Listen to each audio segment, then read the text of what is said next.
राम राम एमजेआई किचेने सकल बंधुদের स्वागत জানাই। আজকে কাঁঠাল বীজ দিয়ে নোটে শাকের রেসিপি তৈরি করব, যেটা খেতে খুবই সুস্বাদু হয়। আর কাঁঠাল বীজের গুণাগুণ তো জানেন। কাঁঠাল বীজগুলো শিলনোড়ায় থেতো করে নেব। আমি ধনে আর জিরে শুকনো খোলায় ভেজে নেব।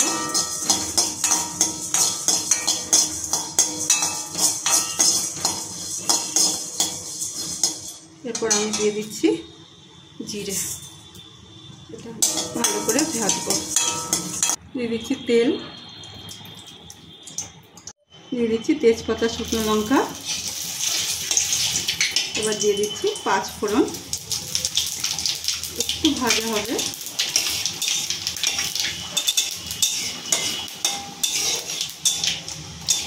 এবার দিয়ে দিচ্ছি পেঁয়াজ কুচি।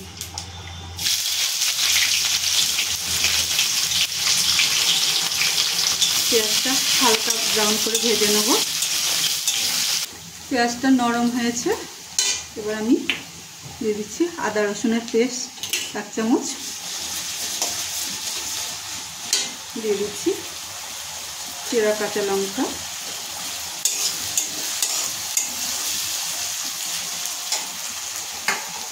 আর এর সঙ্গে আমি দিয়ে দিচ্ছি থেতো করা কাঁঠালের বীজ। মশলার সাথে কাঁঠালের বীজ ভাজা হবে। চাপা খুলছি, আর আমি কাঁঠাল বীজটা 2-3 বার নাড়া দিয়ে চাপা দিয়ে দিয়ে কুক করেছি। কাঁঠাল বীজটা ভালো ভাজা হয়ে গেছে। এবার আমি দিয়ে দিচ্ছি টমেটো, কাঁচা লঙ্কা, বরবটি আর ঝিঙে, দিয়ে দিচ্ছি লবণ, দিয়ে দিচ্ছি হলুদ। এটাও আমি ভালো করে মিশিয়ে নেব কাঁঠাল বীজের সঙ্গে। এবার চাপা দিয়ে দিয়ে কুক করব। ঝিঙে আর বরবটি সামান্য একটু নরম হয়েছে। আমি এর মধ্যে দিয়ে দিচ্ছি ভাজা মশলা, আর একটু দিয়ে দিচ্ছি সামান্য জল। এগুলো দিয়ে আরেকটু আমি কাঁঠাল বীজের সাথে কষিয়ে নেব। 2-3 মিনিট রান্না করার পর সব সবজিটা আবার একটু নাড়াচাড়া করে এবার আমি দিয়ে দেবো নোটে শাক। শাক দিয়েছি তাই আর একটু নুন দিয়ে দেবো। এবার এটা আমি ভালো করে মিশিয়ে নেব। শাকটা নরম হওয়ার পর আমি দিয়ে দিচ্ছি একটু জল, আর দিয়ে দিচ্ছি চিনি। এটা ভালো করে মিশিয়ে নিয়ে চাপা দিয়ে আমি লো ফ্লেমে কিছুক্ষণ কুক হতে দেব।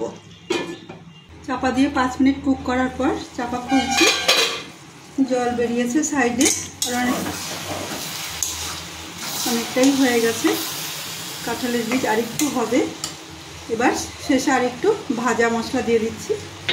এটা মিশিয়ে নিয়ে আরও একবার আমি চাপা দিয়ে কুক হতে দেবো।